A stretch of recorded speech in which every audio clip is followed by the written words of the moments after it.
who are in UpStarts as well as students who are not in UpStarts here, to learn and receive some class credit. Excuse me. So for those who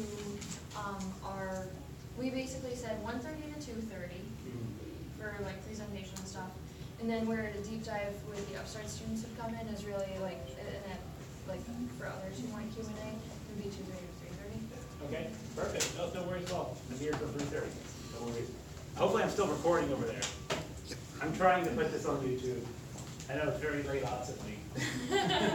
But yeah. So I should get started? Or do you want to? With the time, let me start. Let me just tell them a few announcements, and then I can introduce you. So, my name is Rachel Stern. I'm the Assistant Director here at the Center for Entrepreneurial Leadership. Our shtick is we help students, faculty, staff, and alumni turn research and ideas into startup businesses. And one of the ways we do that is by offering workshops such as this in intellectual property. And I'm sure there are some of you in this crew that are probably not familiar with even the concept of intellectual property and what that means. There's probably others who are like, oh yeah, I definitely have IP, but how do I go about, securing a patent or copyright or, ensuring that my, trade secret is protected and so forth. So I just want to give you a update about some other things. So on Thursday, we're having Chuck Wheeler from the Small Business Development Center come at 2 p.m. here in this space to talk about how to start a business. And that's a 3-part series. You don't have to attend, all 3. But that will be a really good primer in what it actually takes to go from idea to concept. We also have free one-on-one coaching in the Blackstone Launchpad next Wednesday at 1 o'clock in this space. Is the How to Make It workshop, and that's going to be a good conversation with Matt Immerfall. His company, All-Star Auto Lights, started off as a family business, basically refurbishing like headlights and lighting and cars, and now it's a multi-million-dollar business. So we're going to have him, and then just a financials workshop the week after. Everything, especially our events, and coaching is all available in Startup Tree. We ask that you always RSVP so we can keep an accurate head count. And then without further ado, let me introduce Jack David. Jack is an attorney with Allen Dyer, which is a firm all over Florida, correct? Yep.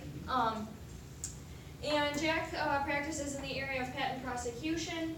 That experience includes electrical and electronic equipment, telecommunications equipment and cables, laser and optical devices, semiconductor devices, semiconductor processing, mechanical devices, medical devices, and software. So a lot, and which covers a lot of different industries too. And while he was attending law school at University of Florida, he served as the editor-in-chief, research editor, and web editor of the Florida Journal of International Law. He was also a member of the Journal of Technology Law and Policy, and was elected as a class representative of the John Marshall Bar Association for 2 years.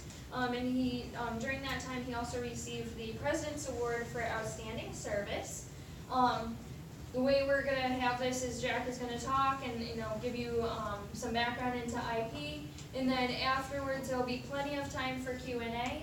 And I encourage you to jot down some questions so you don't forget them later. And at 2:30, so that this will be extending beyond 2:30, but at 2:30 I will be able to stamp your GEB forms and all of that. So without further ado, let's give a round of applause for Jack.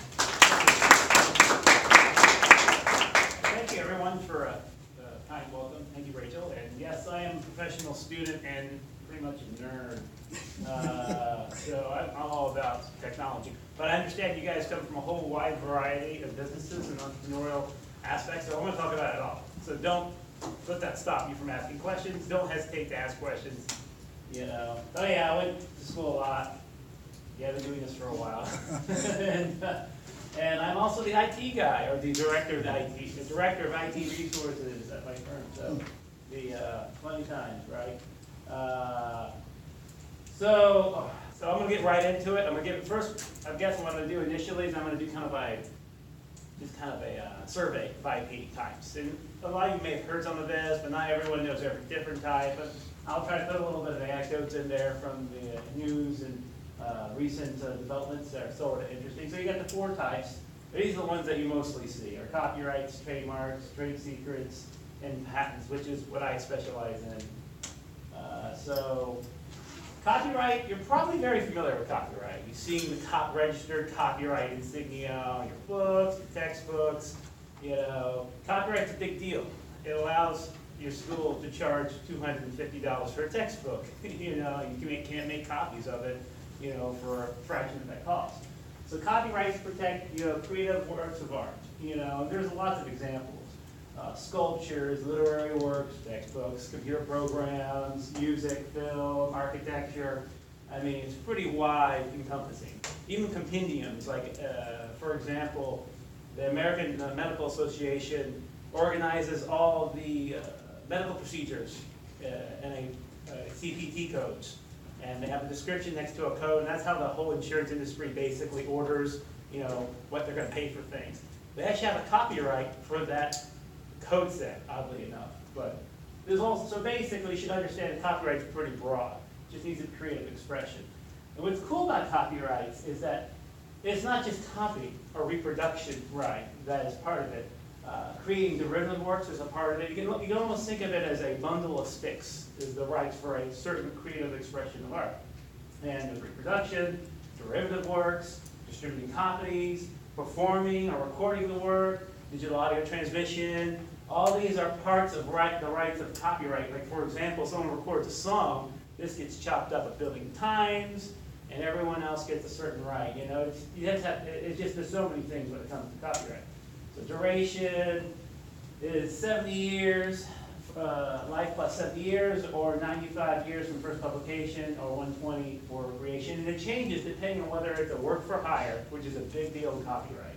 The author is the original owner. Unless you're doing it as a work for a hire or part of your employment, then it goes to your corporation or your employer. And it also changes the links with the copyright. And this is extremely heavily lobbied. This is an oddball thing. So copyright duration has changed over the last 3 or 4 decades. It was extended by the late Senator Sonny Bono, or his name was on the Legislative Act in 1976, and after he passed in 98. And effectively, it's extended copyright 30 years, or 40 years. So what's been the push is that Steamboat Willie, and not just Steamboat Willie, the original Mickey Mouse, but Claude Debussy, his estate, for all his recordings and musical works, have been pushing to extend copyright. So every time copyright would come, their work would go into the open domain, they would lobby Congress to extend copyright, and it would get extended. What's cool is this year is the first time in 21 years where a whole year of published works went into the open domain, which, as you know, once it's in the open domain, you can copy it, you can reproduce it, you can do derivative works, you don't have to pay a dime to anyone at that point. And so it's important because it adds to the, what you can use to create your own works. So this year was very important, and every year, unless they change it, and I don't think we're going to see that, it seems like the industry is not going to extend copyright. You're going to see things come into the open domain. 1923, Steamboat Willie goes in, and I think Claude Debussy's works go. And then the other derivative works, like in 2030, I think Superman goes into the open domain. So when that happens, that original incarnation, you can do a derivative work of that. It just can't resemble anything of the newer incarnation. So people think, 2023, excuse me, and was it 2024, my apologies. 2024, everything's fair game.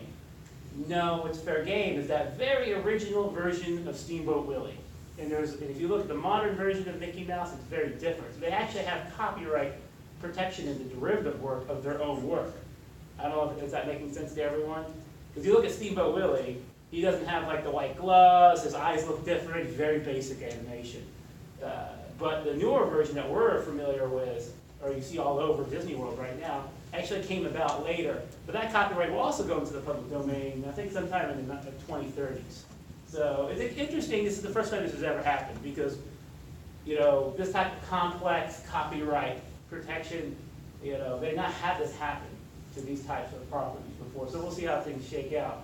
So you're going to start seeing derivative works of like Steamboat Willie, Mickey Mouse, Superman, all the older original comic book heroes. You'll be able to do derivative works without a license, which should be interesting.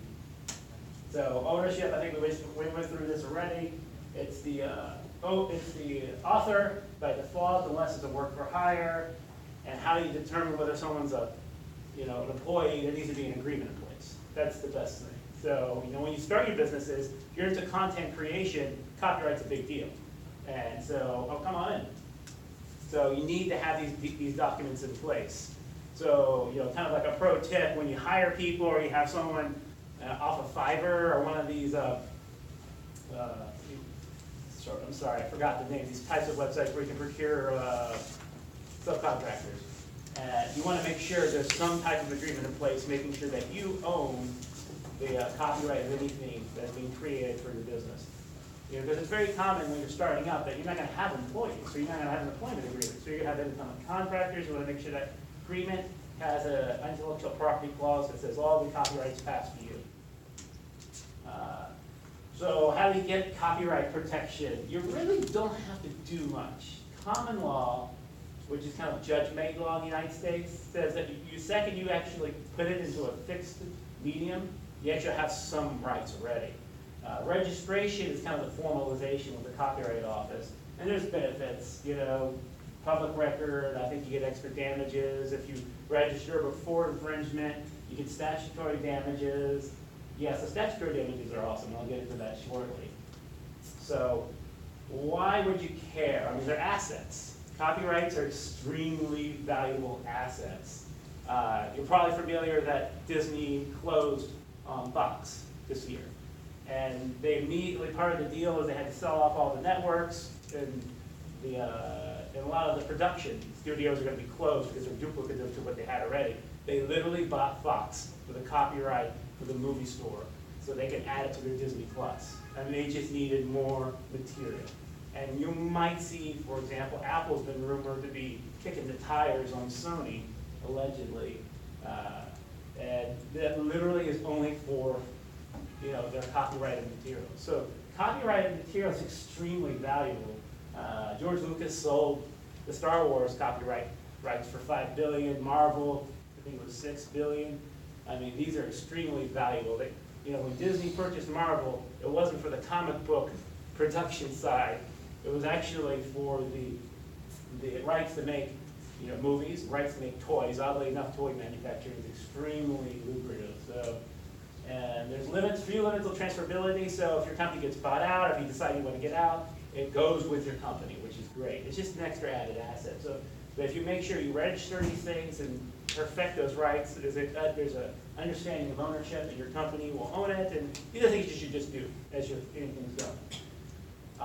Again, yeah, they're really useful. So copyrights, if someone starts to copy your website, so even if we have a client, for example, really popular blog, great volume on Facebook. One of the employees goes and forms a competing website and starts literally copying a lot of their posts, and they're starting to pull some of their followers. It's copyright infringement, and there's all sorts of things you can do. Yes, you can sue people. That goes without saying, but the statutory damages are great. For example, has anyone here received a letter from Getty Images? Do you know what I'm talking about? Yeah, so they'll say, oh, guess what? You put this picture that we own copyright on your website, but we don't see you have a license for this picture, so we'll accept $1,000 as your license fee. I mean, sometimes it's de minimis use, just put it on your website, or we're going to hammer you with statutory damages, which are usually like $5 grand, $6 grand per infringement. So, I mean, this is how you get these insane copyright damages. Like, during the late 90s, early aughts, when music file sharing was a big deal, there was all these, the Recording Industry of America, their lobbying group or their association would sue people for copyright infringement on behalf of the production companies, and they would sue these folks who had you had 500 songs on your hard drive, you had no license for any of them, so like $5 grand per, and so you get an insane judgment.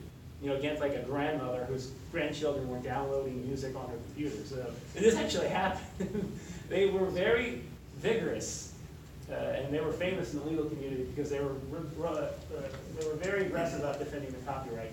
Getty's always going to do that. So yeah, it's a fair warning when you're developing your websites, when you're developing your content for your company, whatever you're doing. Make sure you have the rights to use everything that you put on your website because they literally are crawling the web. Because it's a big generation, money generation. Because no one's going to fight it. They're going to realize, like, oh yeah, I did use a Getty image, and they cut a $600 check or a $1,000 check, and you just move on. And it's really a nice money generating arm of those companies. So, common pitfalls, improper registration. Don't try to register it yourself. If you can, hire an attorney. It's not very expensive. Ownership issues, like I said, make sure you pay for your contractors. If you're using one of these, gig economy apps, make sure that there's an agreement in place. An infringement of another party's copyright material. You see that picture, the Statue of Liberty. It looks great. You throw it up on your website. I know an attorney who did this, and it was a Getty image. They got the letter, and they had to pay a couple $1,000s. I think they got an even higher fee because they're an attorney, and she probably should have known better. Unlicensed use of imagery or music, be careful if you're in the entertainment business. If you are playing live music or doing covers of live music, that is a derivative work. You need a license. That's what ASCAP is there for. And they send guys into all these live performance restaurants and bars, and they make just to see. They do audit. They call it auditing, but they go to places that don't have an ASCAP license, which is absurdly expensive, of course. I think it's on the order of a couple $1,000s a month. And if you don't have it, they send you a nasty gram. So, Jack, I have a question. Yes, question. So for the students here, being careful about pulling things off and using them, that's kind of the negative side. On the positive side, when should they register? Like what sort of material is it? Is it if they write a song, if they do a video? At what point, because the big boys can probably just pay the money and register everything. Yeah. What should, at our level, should they think about registering? And that's a good question. So you have rights the second you got it fixed. So for example, software, version 1.0 or early alpha has copyright. You don't want to register that. I mean, it's not the finished product. I think once you get to something that's going to be released and published, you should register copyright on it if it's valuable. Now, it just depends on the industry. If you're a blog, maybe not doing every blog post, maybe just your website as a whole, the look and feel. That happened with our client. They copied the color scheme, the look and feel. They were trying to confuse people. It was very similar to trademark issues, which we're about to get into. But you just need to kind of be judicious and use a budget. Like I said, if you're massive, like you're Sony, everything. You just go through a whole slew of copyright registrations. Which allows them to send the nasty grams and threaten you with like $5,000 statutory damages because it's a requirement of statutory damages to have that copyright registration.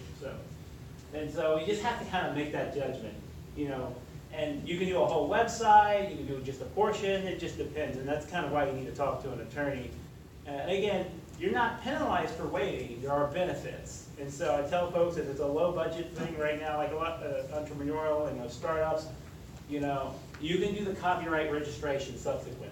There are disadvantages, but you can do it subsequently. There's certain things like patents where you really get penalized for not doing something early. The copyright, you can usually correct most of the issues. So trademarks I'm a big fan of. So trademarks aren't so much different from patents, which protect technology, copyright, which protects creative expressions of art, and then trade secrets, which are kind of like the internal know-how of a company.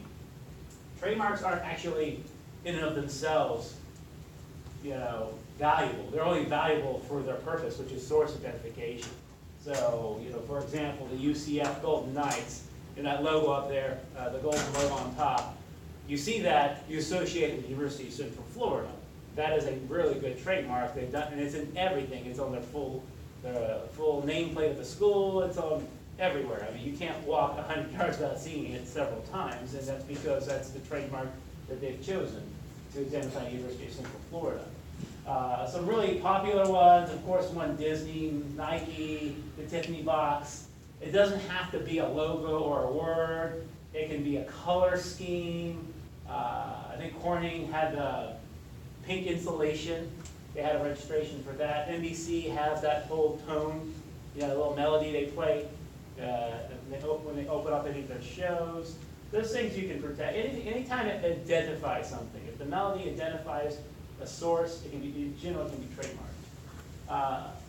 Spectrum of protectability, so this is when you're starting your company, you know, folks will come up with a name, and you know, and I'm selling widgets, and they want to call it Jack's Widgets, and like, can we trademark that? I'm like, well, there's a problem. It's extremely descriptive of what you're doing. So when you're coming up with a name, and very early on, and I tell as a startup, you know, early on is the time you want to get the name down, and also you want to pick something that's got no competitors. You don't want any competitors or earlier users of the name. And you want to do something that's basically arbitrary, something that has nothing to do with what you're selling. And the reason being is they want to protect the, basically your competitor's freedom of speech. You know, if it's a descriptive term and you own that as a trademark identifier, they can't use it to describe their own items, and it becomes an issue of being fair. So trademark is there. The reason why it was created is because there was a thought out there that it was economically more efficient because there wasn't a system at the time. And so, for example, you would drink a Coke, it looked like a Coke, but it really wasn't a Coke, and it tastes like terrible, and it was a disservice to Coke, disservice to you, but it allowed people, vendors, to do disingenuous things. So that's the reason why trademarks exist, is basically to make sure when you buy a Disney product, you know what it is, and when you get a Tiffany box, you know it's a Tiffany piece of jewelry, you know, as if the price wouldn't tell you that already. So how you get it, common wrong, very similar to copyright. The second you put a mark, the word, the name, and use, you get some rights. It's just they're very much localized. They're localized to the area where you're operating. So if you're a Florida company, you're just limited to Florida. So someone else can be in the state of Washington, have the same name, and if they don't register the mark federally, they get local rights in the state of Washington.